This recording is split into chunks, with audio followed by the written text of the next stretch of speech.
Hola, hola, ¿cómo están? Buen día, la 1:15 de la tarde, es una hora cómoda, a gusto. Ya ven que la primavera se está adelantando y marzo está muy caliente. 10 de marzo del 2023, en el mejor lugar del norte de la ciudad, agradecido con mi Padre Dios por este bello despertar y este bello amanecer, por respirar, por vivir, por existir, por mirar, por sentir, por tocar, por comer, por oler, por poder caminar.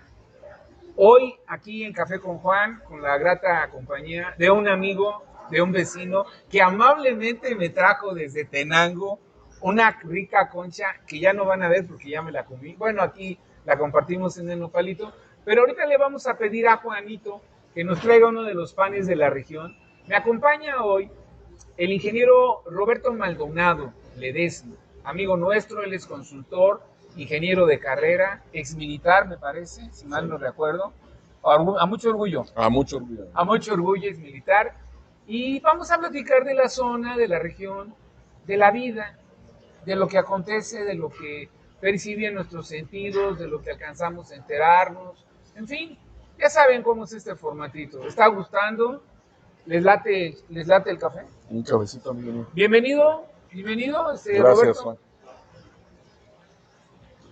Un gusto siempre estar contigo, amigo. Muchas gracias. Hay varios temas que quisiera comentar contigo, compartir con el auditorio que nos sigue, y mando saludos a los amigos de Face, recordándoles que esta entrevista se edita y se sube a mi canal en ejemexico.com y se manda a Ensenada, Baja California, al programa de Jorge Díaz Montes, que se llama Lánzate. ¿Tendrá que ver algo con Lanzagorta? A lo mejor. A Lánzate le mando un saludo allá a CNR Canal 73, a Jorge Díaz, de Escuela del Nopalito, como siempre. Jorge, bienvenido. Me regreso, mi querido Robert. Hay varios temas. Entramos con la parte de la zona. Estoy atento a lo que estás haciendo.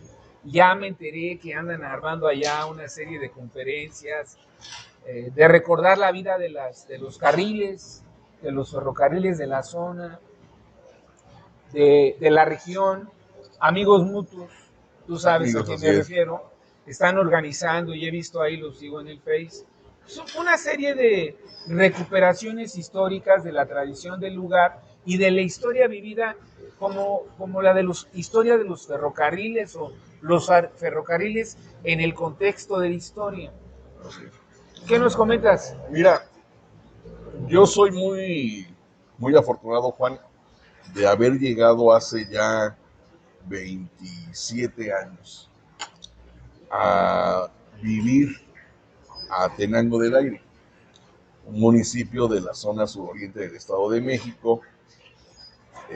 Llegué por cuestiones políticas, pero me digo muy afortunado porque siempre me ha tocado estar en municipios o regiones muy llenos de historia. De historia. Residí en el estado de Tlaxcala. El tema de lo que fue la República Tlaxcalteca, antes de la llegada de los españoles, también es una historia muy rica. Y después, cuando llego al Estado de México, me enfrento también con muchas circunstancias. Un ejemplo de ello, se habla mucho y nos inculcan mucho, nos educan en la escuela, con que los tlaxcaltecas son los grandes traidores de México, lo cual no es cierto. Yo siempre les he puesto el comparativo de Tlaxcala con Cuba. Mucho se le achaca a Cuba la situación en la que se encuentra, o el que se haya plegado Cuba al eje socialista en los años 60, pero Cuba no tenía otra oportunidad, otra alternativa, cuando se decreta un bloqueo económico, cuando empiezan a salir las empresas, no hay comercio. Cuba necesitaba una salida, y Tlaxcala tuvo una circunstancia similar previo a la llegada de los españoles. Tlaxcala fue el imperio o el pueblo que nunca pudieron dominar junto con los tarascos, los mexicas. Entonces, en virtud de ello, imponen los mexicas un cerco a Tlaxcala, donde no podía entrar ni la sal que provenía o de las costas o del lago de Texcoco, de la parte salina del lago de los grandes lagos, no podía entrar a Tlaxcala. Entonces, cuando llegan los españoles, los tlaxcaltecas ven en ello la oportunidad de romper ese bloqueo, ese cerco, liberarse de los mexicas. Llego al Estado de México y cuando yo digo orgullosamente que vengo de Tlaxcala, el comentario que todos me hacían es: ustedes traicionaron, pero porque, repito, así fuimos educados. En la escuela, eso, por lo menos en el Valle de México, en el resto del país, así te educan, con esa visión. Y sin considerar que Tlaxcala, repito, tiene una historia muy rica. Llego al Estado de México, llego a una región y un municipio que tuvieron circunstancias similares, porque algo que enriquece la historia también de la zona de Chalco, Amecameca, es que fue parte de otro pueblo, otra confederación, otro imperio, ¿no?, que los mexicas tardaron mucho en dominar. En esa lógica, yo siempre he dicho a los amigos de la región suroriente que vivimos dos conquistas, o que en esa zona se vivieron dos conquistas: la conquista mexica y la conquista española.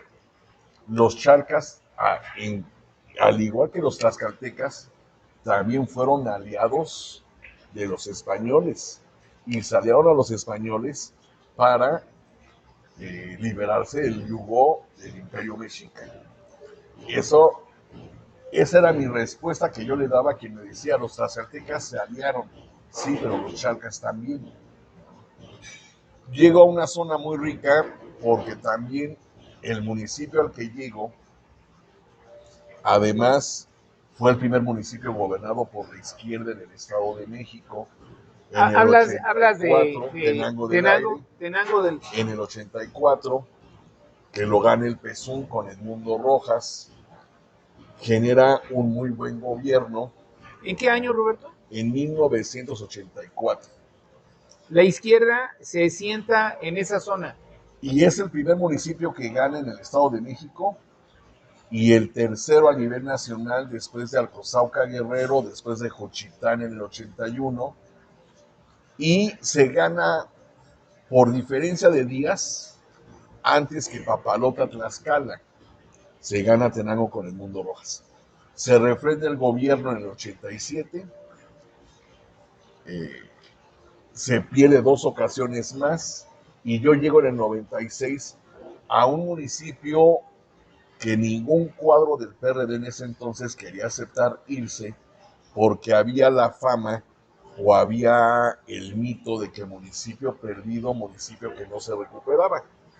Yo logro llegar a Tenango, nombrado por Andrés Manuel López Obrador, que era el presidente del partido. En aquel entonces, en el 96 todavía. Siendo mi coordinadora, no lo voy a negar, Rosario Robles, era nuestra secretaria de organización, y directamente la actual secretaria de Educación, Leticia Ramírez Amaya. Ella estaba también en las Ella era estructuras. la subsecretaria de organización. Esta Leticia, Leti. Y ganamos Tenango, y los compañeros del entonces planilla me invitan a quedarme, ¿no? Eso suscita, y al quedarme como asesor de ese ayuntamiento, mi interés, porque siempre lo he hecho así, de meterme e investigar la historia del lugar donde llego a residir.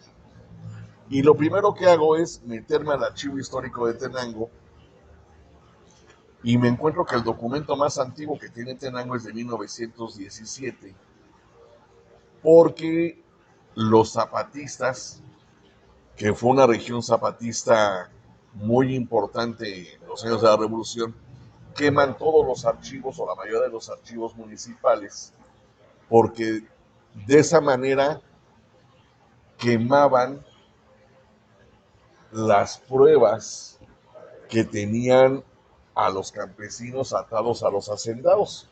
Como los despojos de tierra eran avalados por las autoridades municipales, por los jefes políticos, pues todo obraba en los archivos municipales y con esa razón las deudas quedaban también registradas en los archivos municipales, pues los zapatistas queman los archivos como un acto de liberación para Qué interesante, el oye. pueblo. ¿Cuándo se erige? Una zona muy rica Ajá. en historia, Juan, y muy olvidada. Estaba leyendo hace poco que la historia del oriente del Estado de México es la historia olvidada del Estado de México. Porque si que además muy rica porque hay antecedentes de que también allá tenía una hacienda Venustiano Carranza. No, ahorita te cuento más. Venustiano Carranza y Porfirio Díaz.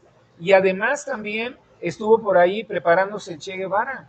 Muchas si mal cosas no más. recuerdo. Pero si tú lees los libros que edita Gobierno del Estado o diferentes editoriales sobre la historia de la revolución en el Estado de México, aquí está. Generalmente se centran en el Valle de Toluca. La historia oficial del Estado de México está centrada en el Valle de Toluca, ni siquiera en el Valle de México por completo, porque al sentir los mexiquenses o los historiadores mexiquenses oficiales que esta parte, que es la Ciudad de México, les fue segregada, pues así como se olvidan de esta región, del Valle, se olvidan también de la historia y ya no le incorporan al Estado de México. Me surge una pregunta así de bote pronto. La voy a guardar aquí. Sigue, porque aquí la tengo, porque la quiero aquí. ¿Por qué esa tendencia siempre a hablar de los tolucos, del gobierno de los tolucos y de las decisiones del centro, si originariamente el Valle es la parte histórica? Así es. ¿No? La primera capital de la provincia de México fue la propia Ciudad de México. Así es. Después, al segregarse para crear el Distrito Federal, se emigran hacia Texcoco. Y luego se hace allá San Agustín de las Cuevas. Sí. La primera constitución es promulgada en Texcoco. ¿En Texcoco? Luego San Agustín de las Cuevas, actualmente Tlalpan, y luego ya Toluca. Pero como el gobierno ha sido ejercido por la clase política de Toluca o del Valle de Toluca, pues la historia oficial, ahora sí, como dice esa máxima de la historiografía, ¿no? Le escriben los vencedores. Por eso repito que la historia del suroriente del Estado de México, de lo que es Iztapaluca hacia los límites con Morelos, es una historia olvidada. Se olvida hablar de la Confederación Chalca. Se olvida hablar, por ejemplo, que la Confederación Chalca fue conquistada porque se negaron a aportar la piedra para la construcción del Templo Mayor. Entonces el primer Moctezuma los domina y la piedra del Templo Mayor viene de aquella región. Oye, Roberto, hay la creencia inclusive que la piedra en donde se labró lo que conocemos como el calendario azteca viene de aquella región, de una zona que se llama, de un pueblo que se llama San Antonio.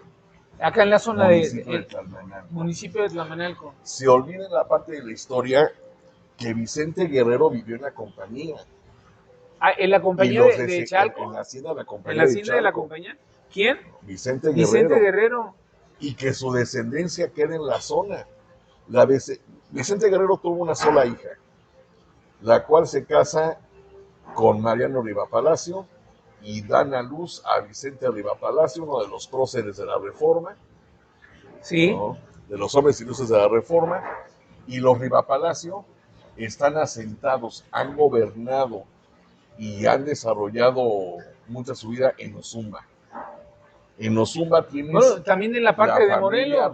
Palacio, también lo de Morelos. La Morelos, y son descendientes de Vicente Guerrero. Bueno, hay una tesis de...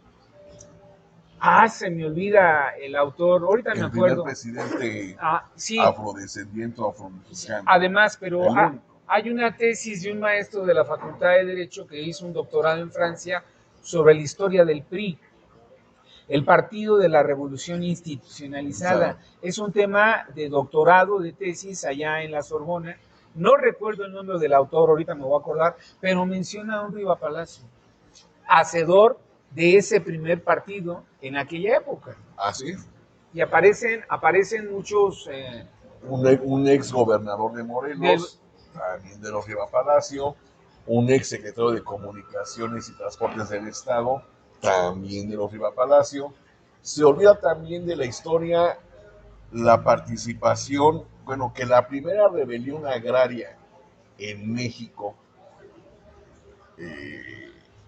por el derecho a la tierra, por regresar a los pueblos la tierra que les estaban quitando, se dio en la zona oriente del Estado de México.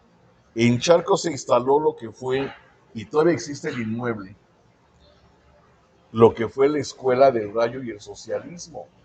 Y la primera rebelión agraria la encabeza Julio López Chávez en el gobierno de Juárez, y Juárez lo manda a perseguir y da la orden que sea fusilado. ¿Cómo se llama? Julio López Chávez. La primera rebelión agraria pero hablaste algo del Rayo. Dijiste algo del Rayo. La Escuela del Rayo y el Socialismo. El Rayo y el Socialismo en la época juarista. En la época juarista. Ya promoviendo la formación de los primeros núcleos obreros, pero también de los campesinos. Colectivos, los colectivos. Ahí se da, esa parte se olvida en la historia oficial del Estado de México, se olvida. Oye, a ver. Hablabas de haciendas. Hablaba de hacienda.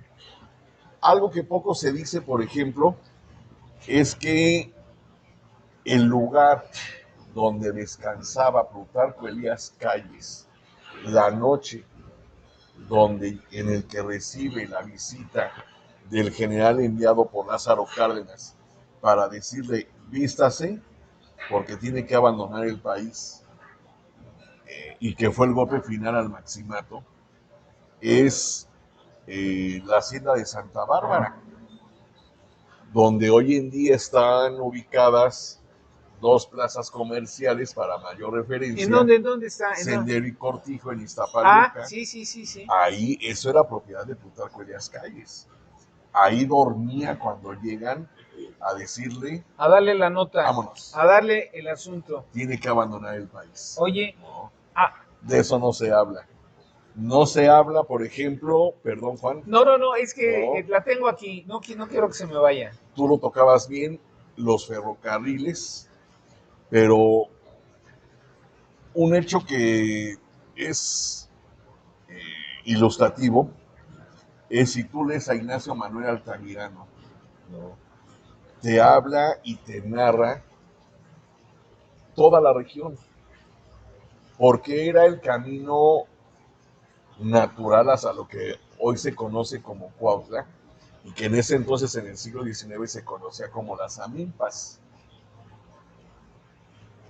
Mi pueblo tiene una importante actividad comercial los fines de semana, Tenango del Aire, pero no reciente, sino es algo que viene desde el siglo XIX, porque Tenango del Aire está ubicado en el pleno centro,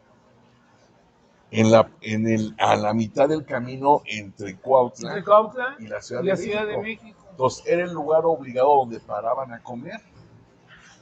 Ignacio Manuel Altamirano estuvo presente en 1895 en la inauguración de la estación de ferrocarril de Ozumba, y la narra esa inauguración en sus publicaciones que hacía.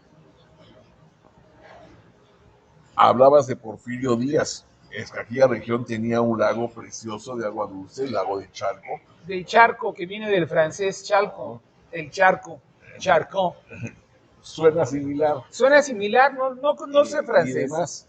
Pero había un lago ahí. Había un lago que fue desecado a solicitud y con el trabajo que hizo Íñigo Noriega, uno de los empresarios hacendados consentidos del régimen de Porfirio Díaz. que a base de mentiras, de que eran aguas que no servían para nada, que no había ya ni pesca, logra obtener la concesión para desecar el lago y quedarse con esas tierras extremadamente fértiles en donde hoy está sentado Valle de Chalco y Chalco mismo. Se deseca el lago, se acaban las poblaciones lacuces y chinamperas de aquella región. Ahorita vine hablando con un buen amigo, Tomás Méndez, que me acompaña de ese tema, ¿no? Pero se acaba toda esa parte. Se olvida también la historia de que en uno de esos pueblos, antes lacustres, años después, en Ayotzingo, en el año 53, si mal no recuerdo, llega Fidel Castro a rentar el rancho de Santa Rosa en Ayotzingo, donde practicaban tiro y tácticas de guerrilla. Castro y el Che Guevara.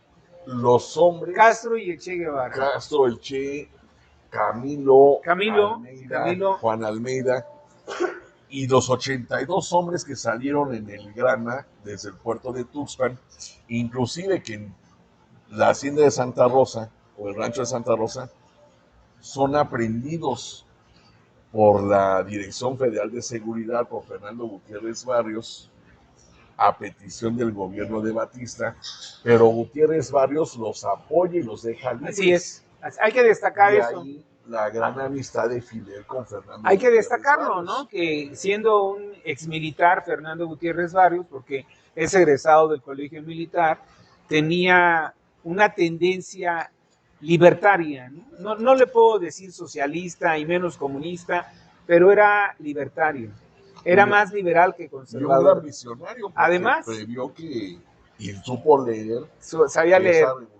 Sabía leer, don Fernando. Oye, antes de que se me vaya, a lo mejor viene a colación, pero yo, sabes que quiero mucho la región y que he estado allá desde hace muchos años. Y de repente me dio por escribir o hacer un poquito un análisis sociológico de las clases políticas de la región y la región del centro. Aquí está el origen. Aquí está el origen. Pero además, pareciera que se olvida, ¿no? Como dicen, nos tienen olvidados de Dios. ¿Te acuerdas de ese dicho? Uh-huh. Olvidados de Dios a propósito a esa parte que el centro es el que ha mandado, los tolucos son los que han gobernado, las decisiones políticas centrales, verticales, se han dado desde ese espacio central alrededor de la clase política que conforma ese núcleo de poder. Y los del Valle siempre han estado compitiendo, a mi manera de ver, por rescatar. Te pongo un dato reciente, porque no pasa nada más con los gobiernos priistas. El Congreso pasado, la legislatura pasada, dominada y controlada por Morena, le aprueba al gobernador su techo de endeudamiento. Si mal no me equivoco, le aprueban 3,000 millones de pesos, los cuales se distribuyen para varias obras en las diferentes partes del estado. ¿Sabes cuánto le correspondió de los 3,000 millones de pesos al suroriente? Menos de 100 millones. ¡Ah, caray! Es una zona olvidada, no nada más por la clase política dominante tricolor, sino por la clase política en general, ¿no?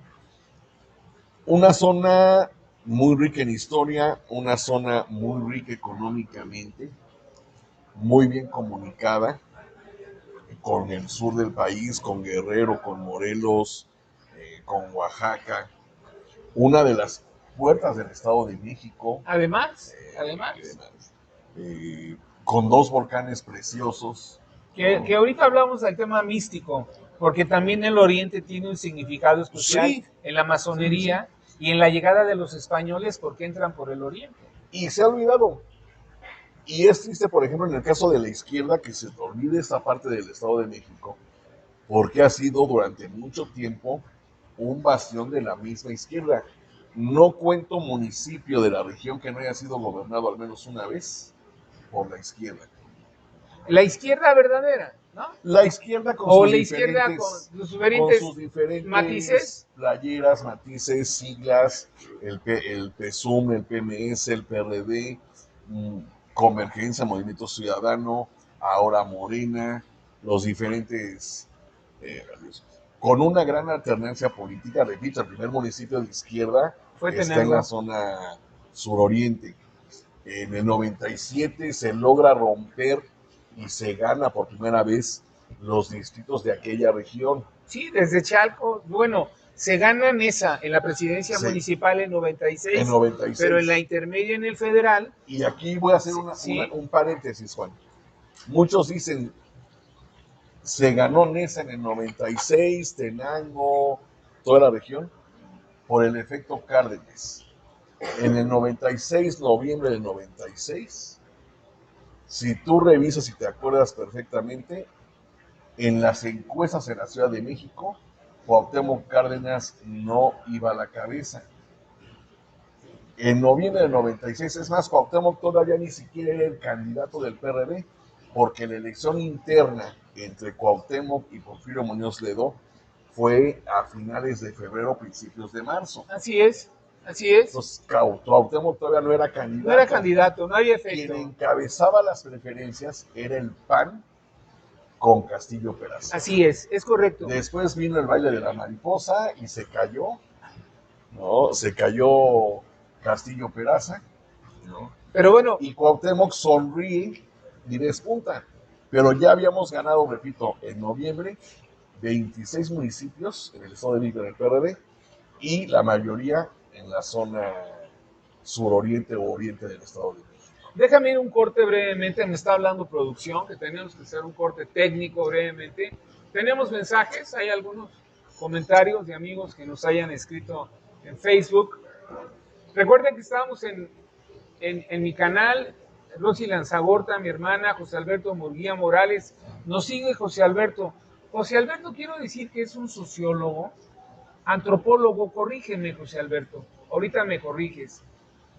Muy avesado en historia. Fuimos fundadores del CISEN y estuvimos en la primera Dirección General de Investigaciones Políticas y Sociales con Manuel Bartlett, con Elías Calles y con Óscar de la C. Avellana, que fue nuestro jefe.